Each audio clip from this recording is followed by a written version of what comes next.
예, 안녕하세요. 저는 민주언론시민연합에서 사무처장으로 일하고 있는 김원경입니다.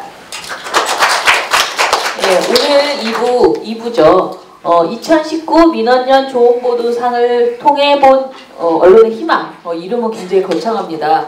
저희가 올해 좋은 보도 그리고 이달의 좋은 보도를 선정해서 드리고 있습니다. 이 사업에 대해서 굉장히 저희 나름대로는 굉장히 큰 의미를 가지고 힘을, 역량을 집중하고 있는 상태입니다. 그래서 처음으로 올해는 간담회를 해보게 됐는데요. 애초 생각은 이 3부에서 하는, 그러니까 3부가 아니죠. 저희 본행사에서 하는 시상식에서 말씀해 주시는 내용이 너무 더 많이 듣고 싶은 내용들이 많은데 우리가 시간이 없어가지고 굉장히 짧게 수상소감을 막 강요해서 짧게 해라 막 이렇게 부탁을 드리거든요. 그래서 그분들의, 그러니까 올해 좋은보도상을 받은 분들과의 간담회를 좀 하고 싶었는데 그것은 1월쯤에 다시 한번 진행을 해보도록 하고요.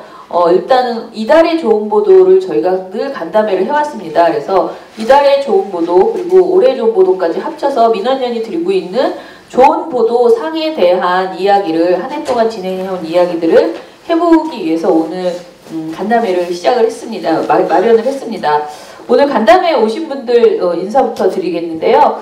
저희와 같이 심사를 이달의 좋은 보도 그리고 올해의 좋은 보도 심사를 2년 넘게 해주신 이강호 선생님이십니다. 인사해주세요. 네, 반갑습니다. 예. 그리고 오늘 외부의 눈도 저희가 꼭 듣고 싶었거든요. 이달의 좋은 보도상을 바라보는 외부의 시선을 좀 듣고 싶어서요. 전에 PD저널에 계셨고 지금 미디어스의 기자로 활동하시는 김혜인 기자님 모셨습니다. 예, 그리고 저희 이달의 좋은 보도가 정말 손이 많이 가는 일입니다. 근데 이 작업을, 그러니까 모든 활동가들에게 후보작을 올려라 라고 잔소리를 하고 그것을 모으고 그리고 해서 시상식을 진행하고 상패를 만들고 일련의 모든 과정을 종합하고 있는 활동가입니다. 임동준 활동가 모셨습니다. 먼저 임동준 활동가가 그동안 나왔던 우리가 줬던 상들에 대해서 좀 종합해서 평가는 아니고 보고를 드리겠습니다. 발제는 제 생각에 15분 정도를 드렸는데요. 저는 충분히 다 해야지 이야기가 나오기 때문에 준비했던 내용들을 15분에서 20분 사이로 전달해 주시면 좋겠습니다. 박수 좀 쳐주세요.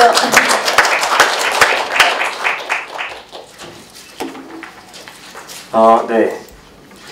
저희가 매달 이제 이달의 좋은 보도상을 5개의 부문에 대해서 시상을 하고 있는데요. 그 전체 이달의 보도상을 올해 줬던 저희 올해의 좋은 보도상 기간 안에 있는 2018년 10월부터 2019년 10월까지의 내용을 종합해서 분석을 해봤습니다.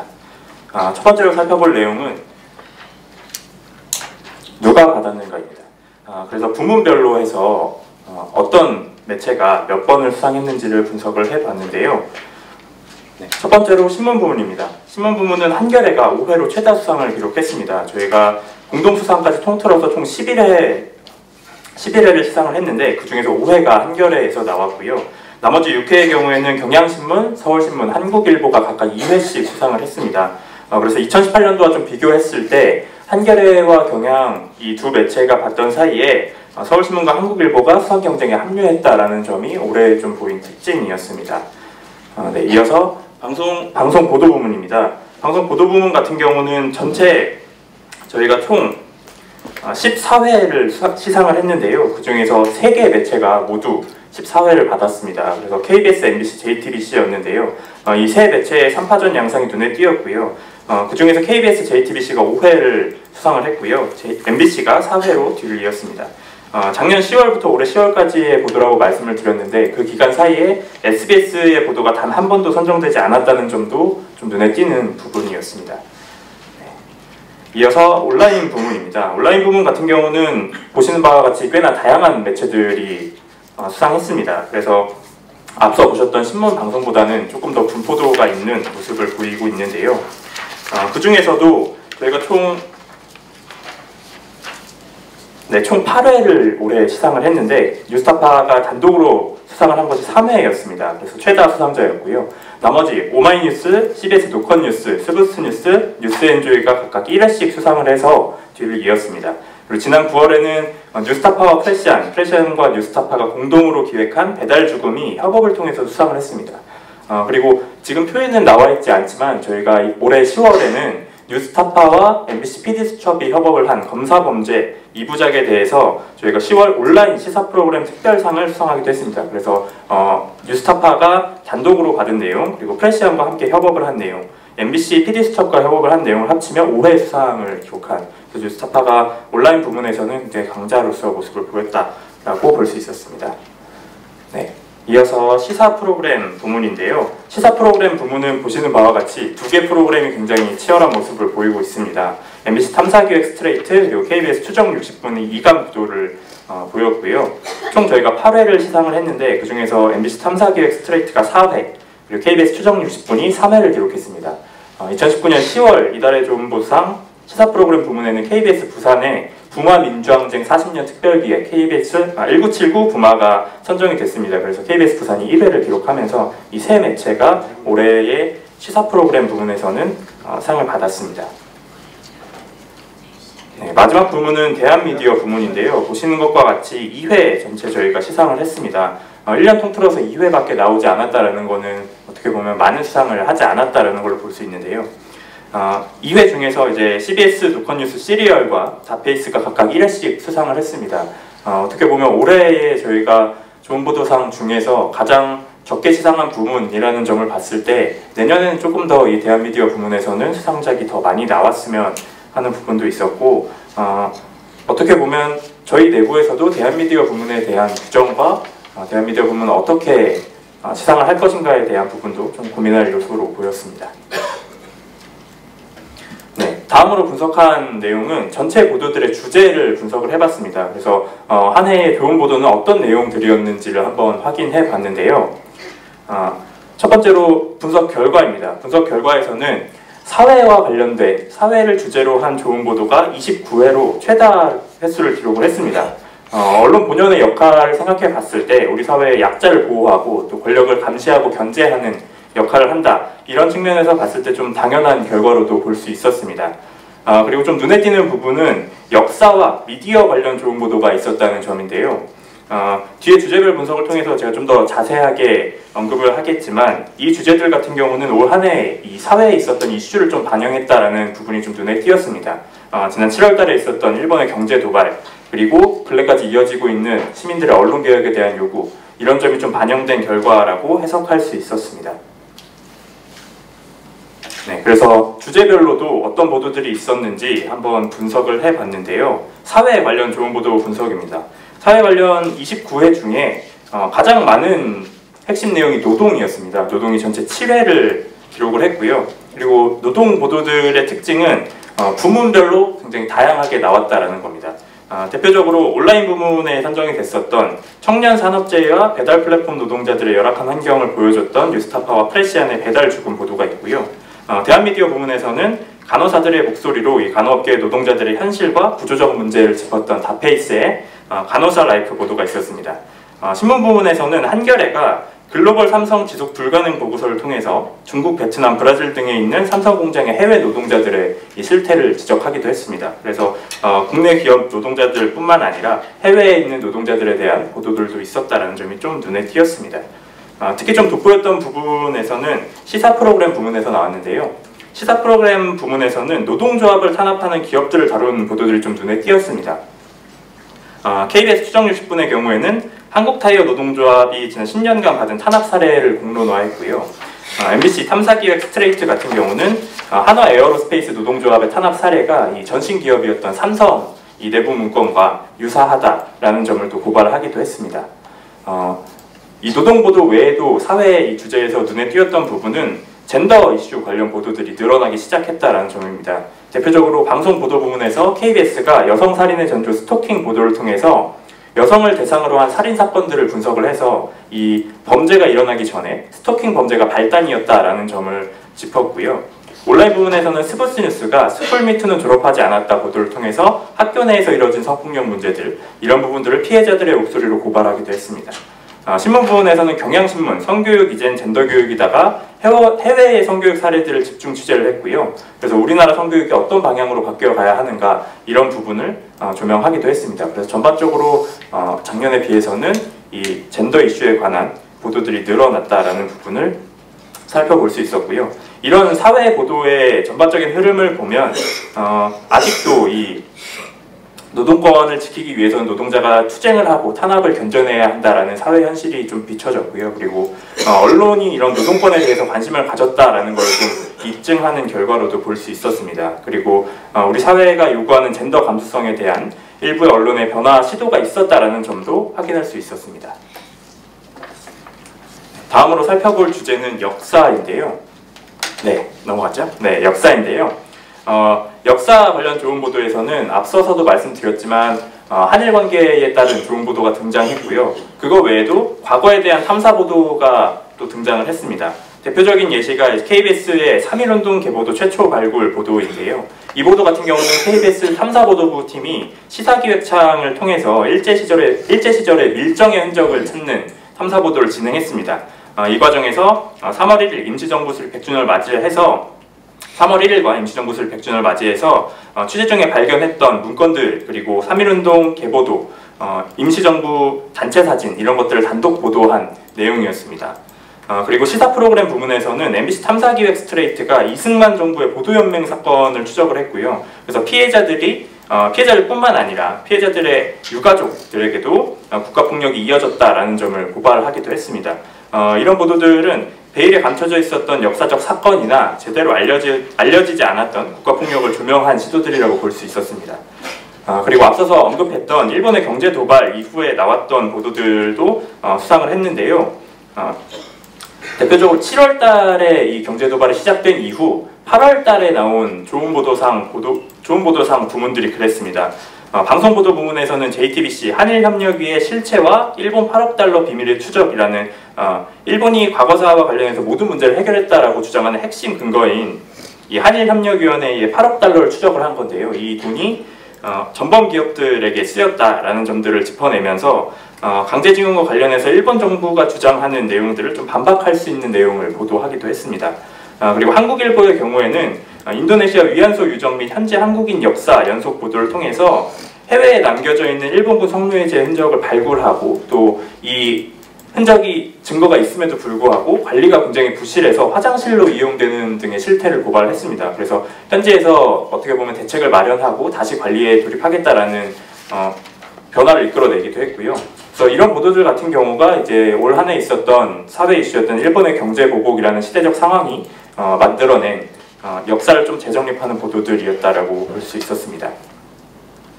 네, 다음은 정치인데요. 정치 보도에서는 여전히 국회의원들의 위법성 행동들이 핵심 이슈가 되는 모습이었습니다. 대표적으로 신문 부문에서 나왔던 한겨레 여의도 농부님 사라진 농부들 케이스는 현역 국회의원들이 소재하고 있는 농지를 다 전수 분석을 했고요. 이걸 통해서 국회의원이 본인이 보유하고 있는 농지에 도로 확장 공사 노선을 바꾸면서 이해 충돌의 문제를 일으킨다던가 이런 사람들이 한겨레가 이 땅을 추적하면서 농지를 추적하면서 찾아낸 내용들이었습니다. 그리고 방송보도 부문에서는 JTBC가 국회의원 비상장 주식 보유 실태 전수조사 보도를 통해서 현역 국회의원들이 보유한 비상장 주식을 또 전수조사를 했습니다.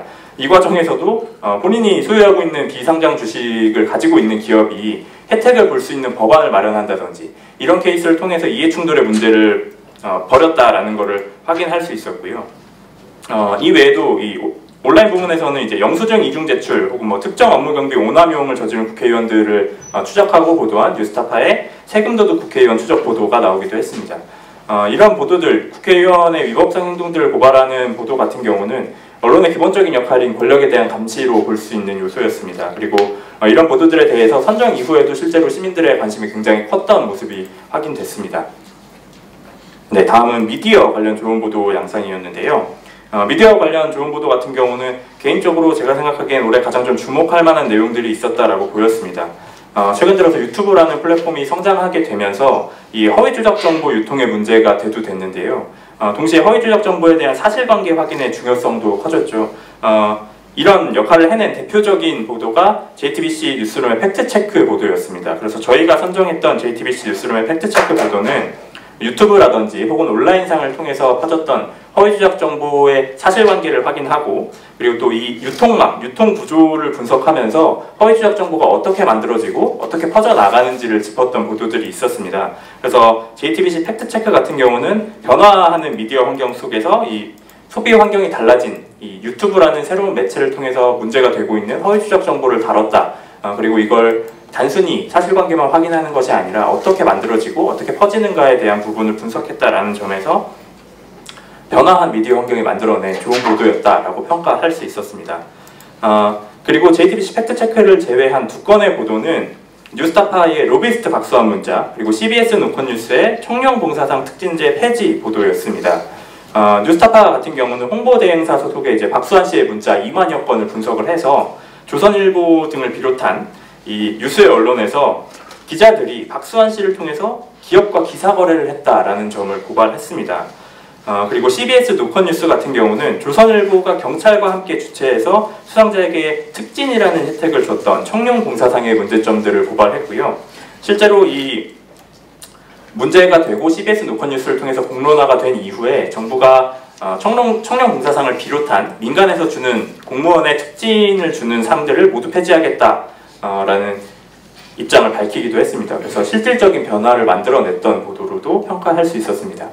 이렇게 붙였던 세 보도는 미디어 환경이 변화하고 있고, 그리고 언론이 굉장히 부끄러운 민낯을 보여주는 관행들 그리고 악습들을 밝혀내는 보도였습니다. 어느 때보다 좀 언론개혁에 대한 시민들의 요구가 큰 지금 상황에서 시대가 요구하고 또 시민이 공감할 수 있는 보도들이기도 했습니다. 네, 마지막으로 살펴볼 주제는 환경 관련 좋은 보도인데요. 환경 관련 좋은 보도는 사실 한 건이었습니다. 어떤 내용이었냐면 오마이뉴스의 삽질의 종말 보도였는데요. 오마이뉴스는 아시다시피 이명박 정부의 4대강 정책에 대해서 10년이 넘게 추적을 하고 있는 매체입니다. 그래서 이 보도 역시 4대강과 관련된 정치권, 보수 언론 등이 만들어낸 허위 추적 정보들을 사실관계를 확인하고 반박하는 보도들이었습니다. 그래서 오마이뉴스의 이런 보도는 우리가 이른바 게이트 키핑이라고 부르는 의제 유지의 역할을 잘 보여준 경우였고요. 10년이 넘는 시간 동안 좀 강을 망가뜨린 사람들을 또 추적하고 현장의 상황, 심각한 상황들을 전달하는 보도 같은 경우는 오마이뉴스가 아니라면 좀 쉽게 찾아볼 수 없는 내용이었습니다. 그래서 유일하게 한 건 있었던 환경 보도에서 오마이뉴스의 어떤 끈질김이 돋보였다라는 평가를 할 수 있었습니다.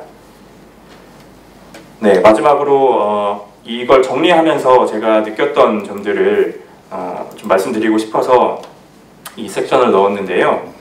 2019년 1년간 제가 이달의 좋은 보도를 담당하면서 참 많은 것들을 느꼈습니다. 올 한 해 여러 가지 사회적 이슈들이 있었기 때문이라고도 생각을 하는데요. 앞서서 이제 자료들을 분석하면서 언급한 바 있지만 7월에 있었던 일본의 경제 도발, 이런 현안, 그리고 또 시민들이 지금까지도 계속해서 외치고 있는 언론개혁에 대한 메시지들, 이런 열망 같은 경우는 언론의 보도에도 영향을 끼쳤다, 특히 좋은 보도의 선정에서도 영향을 끼쳤다라는 점을 확인할 수가 있었습니다. 그럼에도 여전히 시민들이 공감할 수 없는 언론의 관행은 존재하는 게 현실이고요. 대표적으로 보였던 건 저희가 지난 8월 이후에도 좋은 보도 후보작을 선정하는 과정에서 저희 활동가들도 조국 사태 때문에 후보작을 선정할 수가 없다, 선정할 만한 보도가 없다라는 이야기를 하기도 했습니다. 아무래도 공판 위주의 보도가 전혀 없었고 다수의 언론사들이 검찰의 수사 상황을 거의 그대로 전달하는 모양새를 취했기 때문이라고 생각합니다. 이런 보도들이 어떻게 보면 근래에 유행했던 탈진실의 시대라는 단어가 쓰이게 만들지 않았나라는 생각도 듭니다. 최근에 한 토론회에서 이제 현직 중견 언론인이 참석을 해서 시민들이 좋은 언론을 소비하길 원하는지 모르겠다, 회의감이 든다라는 이야기를 했습니다. 기자들이 열심히 취재했다고 생각하는 보도는 제대로 소비가 되지 않고 오히려 허위조작 정보는 기자들이 굉장히 품을 들여서 노력한 보도보다 더 빨리, 더 멀리 퍼지는 것에 대한 어떤 회의감 그리고 허탈함을 대변하는 멘트였을 거라고 생각합니다. 그런데 저는 그 허탈함을 시민들이 과연 공감해 줄 것인가, 그런 공감을 하는 시민들이 얼마나 있을 것인가에 대해서는 굉장히 회의적입니다. 언론은 시민들이 요구하건 요구하지 않건 좋은 보도를 해야 합니다. 그게 언론의 사명이고 존재의 이유입니다. 시민들이 신뢰할 수 있고 소비하고 싶은 좋은 보도를 언론이 만들어낼 때 지금까지 유지되어 오고 있는 언론에 대한 불신도 사라질 거라고 생각을 합니다. 저는 이번 저희 토크쇼 제목을 보셨다시피 희망이 들어가 있습니다. 저는 아직까지 희망이 있다라고 생각을 합니다. 언론사 내부에서도 출입처와 같은 관행들을 벗어나겠다라는 시도가 등장하기도 했고요. 그리고 시민사회의 문제의식을 담아내려는 언론의 시도들도 늘어나고 있다라고 생각합니다. 이런 희망을 현실로 만들기 위해서는 언론사의 노력도 필요하겠지만 시민들 역시 좋은 보도를 좀 더 많이 소비하는 문화가 생겨야 한다고 생각합니다. 그래서 시민들이 좀 좋은 보도를 소비하는 문화를 만드는 것, 그래서 2019년 제가 한 해 동안 이달의 좋은 보도 사항을 정리하면서 준비하면서 느꼈던 핵심 내용은 이거였던 것 같습니다. 시민들이 좋은 보도를 소비하는 그 문화를 만드는 것. 네, 제 버전은 여기서 마치도록 하겠습니다. 감사합니다. 네, 저희 심사위원 이광훈 선생님께 이제 말씀을 드릴 텐데요. 그동안의 이제 사정을 좀 말씀드릴게요. 민원연의 좋은 보도는 원래 예전에 많이 했습니다. 저희가 상을 많이 드렸고요. 특히 저희 민원연의 모니터링은 모니터위원회, 그러니까 신문 모니터위원회, 방송 모니터위원회 두 회원 분과에서 집중적으로 해왔는데 이 두 분과가 보도상 또는 방송 프로그램상을 많이 만들어서 드린 적이 있습니다. 한동안은 그 상을 하느라고 간담회, 그 제작진과의 간담회도 많이 하고 굉장히 활발하게 민원연이 상을 드렸습니다. 그런데 제가 2014년 4월부터 다시 이제 사무처장으로 돌아왔는데 그 당시에는 이제 아무런 상도 없는 상태였습니다. 분과 모임이 이제 제대로 활발하게 안 되면서 상이 없어진 상태였는데요. 저희가 2014년 2월부터 저기 선거보도감시였는데 그 당시에 그러니까 지방선거였는데요. 지방선거 모니터링을 하는 과정에서 좋은 보도를 많이 알리고 그리고 나쁜 보도에 대해서는 낙인을 찍어야 되는데 그 방식을 좀 고민하자라는 이야기를 했습니다. 그래서 최소한 한 달에 한 번씩 좋은 보도는 이거였어, 나쁜 보도는 이거였어 라는 것을 좀 정리해, 좀 일부러 도드라지게 해보자.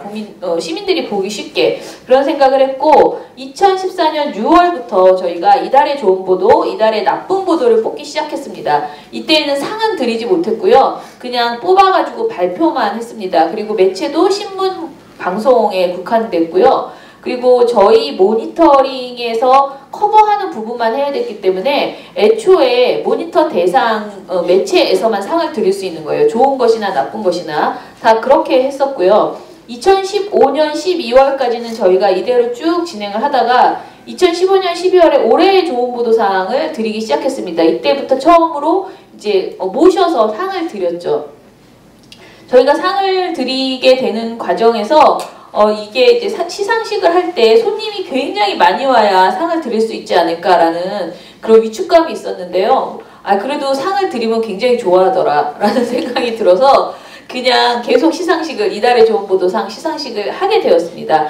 그리고 조금 더 이따가 다시 또 중간중간에 제가 말씀드리겠지만은 심사위원이 처음부터 있었는데요. 애초에 저희가 2014년 6월에 만들었을 때는 언론노조에게 저희가 같이 하자고 했습니다. 이 심사를. 그래서 언론노조의 민주언론실천위원회, 그러니까 민실이가 이 일을 같이 해야 한다라고 제가 주장을 했고, 그래서 최철 언론노조 민실위원장이 심사를 같이 해주셨고요. 그리고 언론소비자주권행동의 이태봉 처장이 같이 해주셨는데, 이태봉 처장은 저희가 뽑는 나쁜 보도 관련된 내용을 적극적으로 국민들에게 알리는 역할을 해주셨습니다. 그리고 저와 활동가 1명 이렇게 4명이 당시에는 심사를 했고요. 그 이후에는 최철 위원장이 떠나고 그러니까 이제 CBS로 돌아가시고 나서 김동훈 그 한겨레 기자시죠. 이번에 한국기자협회 협회장이 되셨는데요. 김동훈 기자가 언론노조 수석 부위원장으로 오시면서 저희와 같이 심사위원으로 결합을 하셨습니다. 그리고 강기석 자유언론실천재단 당시에 운영위원께서 저희와 같이 심사를 해주셨습니다. 이렇게 1년을 진행을 하고요. 그리고 지금 이광훈 선생님께서 저희와 같이 그러니까 강기석 선생님이 이제 추천을 해주셨어요. 이강호 선생님으로. 그래서 이강호 선생님이 이제 하시게 됐는데요. 민원연 정수영 정책위원과 이강호 전태일재단 이사님 이렇게 두 분이 또 1년 넘게 1년 반 정도 진행을 해주셨고요. 그리고 요 최근 들어서 한 3달 전부터 저희가 그러니까 선정위원을 조금 더 보강했습니다. 그래서 이강호 선생님은 계속 해주시고요. 민원연의 박영흠 정책위원과 그리고 민동기 고발뉴스 기자 이렇게 또 결합을 해주셨습니다. 그래서 저희 생각에는 여전히 언론의료에서 민실위원장이 결정되면은 민실위원장은 계속 좀 들어왔으면 좋겠다라는 생각이 있고요. 그리고 시민사회나 또는 언론계 어르신들도 모시고 이렇게 해서 좀 심사위원을 조금 더 안정적으로 넓혀갈 생각입니다. 그래서 그동안 2년 넘게 사실 가장 오래 해주셨거든요. 지금 있는 심사위원분들 중에서 그런 이강호 선생님께 소회를 제가 그냥 소회라고 말씀드렸는데요. 올해의 심사를 진행하신 내용에 대한 이야기도 듣고 싶고요. 그리고 하다 보니 참 민원연 답답하다 이런 생각도 드실 텐데 그런 이야기도 그냥 솔직하게 어떤 고민으로 그동안 민원연 좋은 보도상을 선정해 주셨는지 좀 이야기를 듣고 싶습니다. 부탁드립니다. 네, 지금 말씀 들어보니까 이제 오래 했으니까 갈 때도 됐구나 뭐 이런 너무 반가운 말씀해 주셔서 고맙습니다. 제가 말씀드린 대로 지금 소회하고 또 두 번째는 소회를 한 10분 동안 읽고 두 번째는 이제 좋은 보도에 대해서 어떻게 생각하냐 이걸 얘기를 하라 이렇게 말씀하셨어요. 그래서 가벼운 마음으로 소회를 가벼운 건 아니지만 솔직히 좀 우울하죠. 제가 지금 여의도 사무실에서 왔는데 지금 며칠째 그 태극기가 거기를 거의 점령까지는 아니지만 이제 국회 앞에 길이 봉쇄가 되고 집회를 하고 있고 저가 이제 광화문 가기가 굉장히 싫어졌거든요. 소음에다가 막. 근데 저가 사는 동네가 내방역 있는데요. 내방역에 큰 사거리가 있는데 가끔 이렇게 대한애국당이 와서 당원을 이렇게 모집하는 걸 하고 있더라고요. 제가 그 사우나를 가는데 가려면 그 사거리를 가야 되거든요.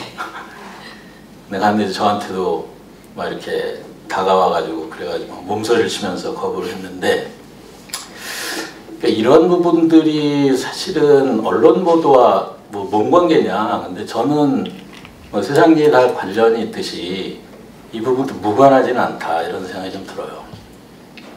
제가 우울하다고 말씀드린 거는 물론 이제 상반기는 아니지만은 그 나쁜 보도들이 너무너무 넘쳐나서 이 좋은 보도를 줘도 이렇게 기쁘지가 않았습니다. 사실은. 물론 이제 그 조국 관련 보도죠. 저는 뭐 조국 편이냐 아니냐 이 문제가 전혀 아닌 상태에서 예를 들면 이제 그 저희가 몇 년 전에 촛불은 한국의 역사적인 보수 세력을 두 동강을 딱 냈잖아요. 이번에 이제 조국은 이른바 민주진보 진영은 딱 두 동강을 냈거든요. 그래서 이 사건이 가지고 있는 게 굉장히 복합적이라 가지고 예를 들어 이제 초기에 조국과 그 가족들의 의혹은 제기할 수 있고 제기된 의혹은 보도할 수 있다고 보거든요. 근데 그 측면만 있는 게 아니기 때문에 복잡해진 건데 이게 이제 사법개혁, 특히 검찰개혁을 반대하고 한편으로 보면 이제 그 선출된 권력의 대통령의 인사권을 그 제약함으로써 이 수구 극우 세력들의 준동이 어떤 토대를 마련한다는 굉장히 심각한 문제도 또 양측면이 다 있어서 어떤 측면을 강조하느냐에 따라 사람들이 많이 갈라졌거든요. 그러면 언론은 이 양측면을 다 봤어야 된다고 보거든요. 의혹은 뭐 검찰발로 하든지 자기들이 독자적 취재를 하든지 이거는 기자가 할 일과 아나운서가 할 일은 다른데 생중계 방송만 계속 했는데 가면 갈수록 그 의혹은 사실과 좀 거리가 있다는 게 좀 드러나는 과정이거든요. 아직 전체는 아니지만. 그럼 그건 그대로 근데 지금도 초기 보도하고 지금하고 우리가 달라지지가 않고 있다. 도대체 이게 왜 그런가? 왜 한겨레하고 조선특보는 차이가 없는가? 왜 한겨레 안에는 전 한겨레 기자와 그래도 검찰의 A급이라는 기자가 소송까지 가는가? 왜 PB는 알리려고 가는가? 이런 문제들이 있는 겁니다. 그래서 굉장히 우울하게 지금 보내고 있고, 그런 뭔가 검찰의 자기 조직 보존을 위해서 이런 그 수구 세력들이 기승을 부리는데 언론은 역할을 하지 않았는가? 언론은 사실만 보도한다고 그러는데 사장이나 검사가 거짓말한 거는 사실이다. 그냥 보도를 한다. 이렇게 되면 안 된다고 보거든요. 그래서 본 얘기를 그 브리핑을 들은 즉시 이게 사실인지 아닌지 기자는 알 수는 없지만은 그래도 당장에 지금 하루살이 하느라고 기사를 송고를 할 수 있어도 좀 이상하면은 그 팀들이 있고 그 취재를 해야 되는데 그 이런 일을 안 한다. 이게 도대체 왜 그런지가 굉장히 의문스러운데 제가 볼 때는 굉장히 열심히들 하거든요. 검찰 기자들도. 그 어떤 패러다임의 어떤 변화 이런 부분들을 요구하고 있는 것들을 아직 안 듣고 있는 것 같아요. 일부 이제 뭐 방송이라는 쪽에서 뭐 좀 출입처를 어떻게 하겠다. 이제 검찰보다는 이제 법원 중심으로 하겠다 이렇게 얘기를 하는데 그렇게 뭐 되기를 좀 기대하면서 어쨌든 상당히 좀 전반적으로 좀 우울했습니다. 소회로 말씀드리면. 그래서 저 사실 개인적인 말씀이지만은 30년 보던 신문을 제가 끊었습니다. 저가 그 신문의 충성도가 높은 게 아니라 제가 굉장히 게으른데 신문사에 전화해서 신문 끊는 일도 상당히 게으르면 잘 안 되는데 이 게으른 사람이 그 일을 했어요. 해가지고 전화를 했더니 왜 끊냐고 물어보더라고요. 근데 자세히 친절하게 설명해 드렸죠. 상당히 좀 우울한 한 해였다. 체크는 없고 팩트 체크는 없고 이렇게. 그래서 하여튼 전체적으로 언론의 보도에는 좀 우울함이 많았다라는 거. 이 심사를 하면서 이렇게 그 우울함을 압도할 수는 없지만 어떤 종류의 희망 같은 걸 좀 본 것도 사실입니다. 제가. 그래서 뭐 큰 매체로 보면 그런 이제 방송 중심으로 새로 이제 시사 프로 이런 부분들이 그동안에 못해졌던 것 또는 기존의 그 신문, 종이 언론들이 못해졌던 부분들 이런 부분들을 좀 심도 있게 좀 이 심층 취재를 해내고 특히 제가 어저께 9시 뉴스 요새 제가 이게 사실은 이게 상 주는 거 심사하고 이런 거 어떻게 보면 좀 양심적으로 생각하면 좀 자격이 좀 없거든요. 왜냐면 제가 뉴스링을 요새 잘 안 봐가지고요. 그래서 어쨌든 어저께 9시 KBS 9시 뉴스를 봤는데 내가 좀 속으로 약간 놀랐는데 9시 뉴스 몇 번째 꼭지인지는 모르겠어요. 근데 종부세에 관련된 신문의 보도에 대한 비판 기사. 이건 뭐 낯선 기사는 아닌데 이게 보도 비평 기사가 아니라 뭐 하드 기사로 이게 메인 뉴스에 나왔다. 이거는 상당히 의미가 있지 않을까. 물론 이제 뭐 무슨 신문이다 이렇게 얘기는 안 했지만은 그래서 이런 것들이 지금 저는 이게 보도 비평이 아니라 언론, 검찰도 마찬가지고 언론도 마찬가지고 권력 비판이면 너무너무 당연히 해야 된다는 건데 사실은 검찰이나 언론도 권력이거든요, 이제. 그래서 KBS 9시 뉴스 어저께 한 것이 신문사의 보도 비평 기사일까? 저거 다르게 볼 수 있다고 봅니다. 그런 측면도 있어요. 근데 언론 권력이 그 권력을 가지고 사실을 왜곡하는 것들, 그 권력 행사를 오남용하는 것들, 이거에 대한 언론 권력 비평이라고 저는 볼 수 있다고 봅니다. 큰 차이는 아니지만은 그렇게 보는 게 지금 필요한 시점이 아닌가. 언론도 권력화됐고 검찰도 권력화됐고. 근데 어쨌든 그런 보도가 나오고 그래서 MBC를 중심으로 해서 어쨌든 검찰에 당연히 있어야 될 검찰의 어떤 이 문제나 한계나 이런 보도들이 나오는 거에 대해서 좀 뭐라 그럴까 좀 희망을 좀 받고요. 특히 또 그 뭐 지금 뭐 저널리즘제인가요? 뭐 그런 보도도 굉장히 큰 의미가 있다고 봅니다. 안에서 굉장히 뭐 안에 깊숙이 취재는 안 해봤지만 뭐 전투를 하면서 프로그램을 만들지 않을까 뭐 이런 느낌이 있습니다. 그걸 보다 보면 저는 그런 이 뭔가 방한 매체들의 어떤 단단한 기존 패러다임의 어떤 이 담합 구조를 깨는 아까 이제 여기 발제하실 때 뭐 방송사 대 방송사로 하는데 저희가 심사 볼 때는 뭐 방송사가 어느 방송사인지 신문인지 어느 신문인지 사실 별로 신경 안 쓰거든요. 그 꼭지꼭지에 하는 건데 그래서 좀 덩치 큰 이런 권력이 된 이런 언론을 이렇게 게릴라전으로 맞서서 하는 그 이 대한 미디어도 상당히 저는 개인적으로 인상적이었어요. 그래서 지난번에 그 심사할 때는 제가 간호원 라이프인가 간호사 라이프인가? 네.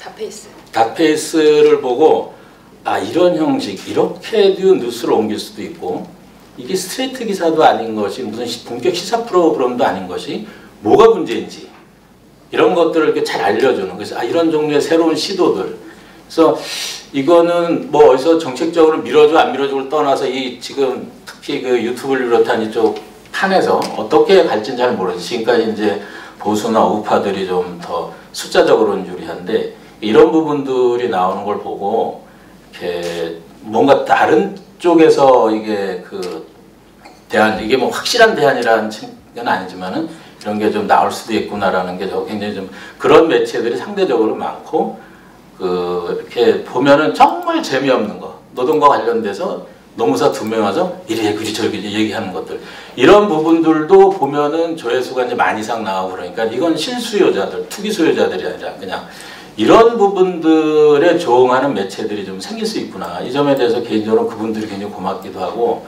어떤 희망의 씨앗이라고 할까요? 그런 걸 좀 봤다고 말씀드릴 수가 있겠습니다. 그리고 제가 이제 경향신문 덕분에 그 여러분 중에 헬마우스를 아시는 분이 있는지 모르겠어요. 혹시 헬마우스 아시는 분 계세요? 헬마우스. 예, 그거 경향신문이 뭐 보수 유튜버 어쩌고 저쩌고해서 제목을 뽑아서 봤는데 그 뭐라 그럴까 이렇게 이 스트레스 해소도 시켜주면서 팩트 가지고 이제 그 별로 실력도 없는 그 카톡 할아버지 할머니들이 이렇게 퍼날르는 소스를 제공해주는 그 저수지라 그럴까 그 수원 역할하는 자들을 이제 가서 조지는 거예요. 헬마우스가.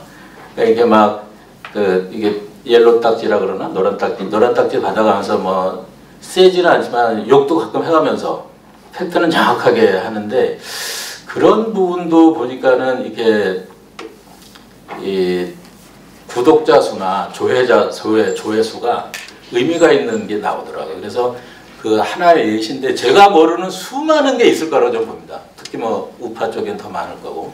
그래서 이런 것들이 가고 저는 이것과 이 메인 그 어떤 그 미디어들과 행복한 그 소통이나 교통할 수 있는 방법 뭐가 있을까? 이걸 찾는 것도 좀 의미가 있지 않나 이런 생각이 들어서 제가 우울함을 조금 이제 위로해주는 희망사항은 지난번에 이제 그 지금 말씀드린 이게 심사를 할 기회를 주셔가지고 심사하면서 그 희망의 싹들을 봤다. 이 말씀으로 제 소회는 마치겠습니다. 고맙습니다. 사실 올해 이광호 선생님께서 그 상을 주지 말자라는 얘기를 자주 하셨습니다. 뭐 이 신문보도 없다, 좋은 보도 없네. 그러니까 좀 성에 안 차는 부분들이 올해 좀 유난히 많았어요. 다른 해에 비해서 특히 그 조정국 있을 때에는 보도가 거의 도배되다시피 하다 보니까 관련 보도 중에 좋은 보도가 거의 나오지 않는 그런 상황이기도 했습니다. 저는 올해 이 민원연의 좋은 보도상을 어찌됐든 하겠다고 이야기를 하고 그리고 두서없이 자꾸 부분을 늘려나가기 시작했습니다. 아시다시피 온라인 부분이라는 것을 듣도 보도 못한 부분이라는 이야기도 많이 들었고요. 내가 왜 온라인 부분에 상을 받아야 하느냐라고 질문하시는 상을 받으시는 분들도 있었습니다. 이유는 저희가 처음에 신문방송만 애초에 이제 부문을 만들어 놨다가 뉴스타파가 참 잘하시는데 뉴스타파에게 애초에는 상을 드리고 싶은 마음이 있었습니다. 그때 당시에는 뉴스타파 이외에 다른 매체에 상을 드릴 만한 곳은 사실 없었어요. 그러니까 그 어떤 시사 프로그램이나 이런 쪽은. 그런데 상을 좀 드리고 싶다. 그리고 한겨레 20일이나 시사인이나 이런 매체에게도 드리고 싶다라는 생각이 들어서 온라인 부문해서 신문 방송 이외에 다른 매체에서 하는 것을 다 묶어서 온라인 부분이라는 것을 만들어서 이달의 좋은 보도를 드리기 시작했고요. 그리고 이것도 올해의 좋은 보도를 드리기 시작했습니다. 그러다가 공영방송이 정상화된 이후에 부쩍 공영방송의 시사 프로그램들이 예전의 영광을 찾는 것을 보기 시작했고요. 그러면서 저희가 시사 프로그램 부문을 다시 늘렸습니다. 이것은 기존의 탐사보도 프로그램들을 대상으로 해서 KBS, MBC, 그리고 SBS, JTBC, 뭐 TV조선도 다 그 후보작은 되는데요. 지금 선정은 아직 한 번도 안 됐고 그런 시사 프로그램 부문을 또 저희가 만들어서 좀 장려하는 그런 측면으로 좋은 시사 프로그램들이 다시 생겨나기를 바라는 마음으로 상을 드렸습니다. 그리고 대한미디어 부문을 저희가 신설을 했는데요. 사실 대한미디어 부문은 저희 민원연 정책위원회에서 오랫동안 말씀을 하셨습니다. 왜냐하면 정책위원회에서 대한미디어에 대한 지원을 민원연이 충분히 했으면 좋겠다라는 발제를 여러 번 해주셨는데 정작 대한미디어 하시는 분들을 만나면 민원연에 가장 원하는 것은 그 무엇도 아니고 자신들의 보도에 대한 평가였습니다. 자신들 콘텐츠에 대한. 그러니까 뭐 우리가 도와줘봤자 같이 비슷비슷하게 어려운 처지에 돈을 줄 것도 아니고 당신들이 뭐 법적인 대응을 해주는 그런 단체도 아니고 그런데 민원연이 해주면 정말 가장 좋겠다는 것은 나에게도 내 방송을 보고 평가해주는 사람이 있다라는 것을 좀 느끼게 해달라라고 다들 해주셨어요. 그래서 저희가 대한미디어 부문을 신설을 해서 되도록이면은 대한미디어 관련돼서 그러니까 이게 굉장히 매체가 애매하긴 하지만은 대안적인 움직임을 하는 모든 그 분들에게 대상으로 해서 저희가 최대한 그 컨텐츠를 평가하고 그 중에 가장 우수한 부분을 이제 상을 드리겠다 이렇게 생각을 했습니다. 그리고 올해 들어서 또 좋은 프로그램 부문을 선정을 했는데요. 올해에는 KBS 거리의 만찬이나 또는 지금 선정은 되지 않았지만 JTBC의 눈이 부시게 등 좋은 드라마들도 굉장히 많이 나왔어요. 그런데 저희가 보도상이다 보니까 좋은 보도상이다 보니까 늘 보도에만 상을 드리게 됐는데 좋은 프로그램도 충분히 저널리즘의 기능을 하더라라는 평가를 내렸고요. 그래서 간헐적으로 그렇게 정말 너무 상을 드리고 싶은 경우의 프로그램들이 생기면 상을 드리자. 그러기 위해서 좋은 프로그램이라는 또 애매한 그런 영역을 만들었습니다. 그래서 도대체 민원연의 이 영역은 어디서 이렇게 만든 것이야? 라고 문제 제기를 많이 하시는데 어쩌다 보니 그렇게 되었고요. 그러나 저는 좀 나중에 좀 더 다듬으면 되고 그때그때 시대에 맞춰서 언론 상황에 맞춰서 꼭 격려해 드려야지 되는 부분이 있으면은 상을 드리는 쪽으로 그렇게 생각을 하고 여태까지 진행을 해왔습니다. 그러나 아직 저희가 되게 부족한 부분이 많아요. 그래서 아마 미디어 기자분들이 보시기에는 민원연의 좋은 보도상, 그러니까 생각보다 저희 좋은 보도상 관련된 보도는 별로 많이 나오지는 않거든요. 그런데 좋은 보도상, 주로 상이 받으신 분들이 상을 냅니다. 한겨레나 JTBC나 이렇게 받으시면 자기네 상 받았다고 보도는 나오는데 그것 이외에는 많이 나오지 않는데 이 민원연 좋은 보도상을 미디어 기자로서 어떻게 평가하시는지에 대해서 좀 들어보고 싶습니다. 매우 궁금합니다. 예, 김혜인 기자님 말씀해 주세요.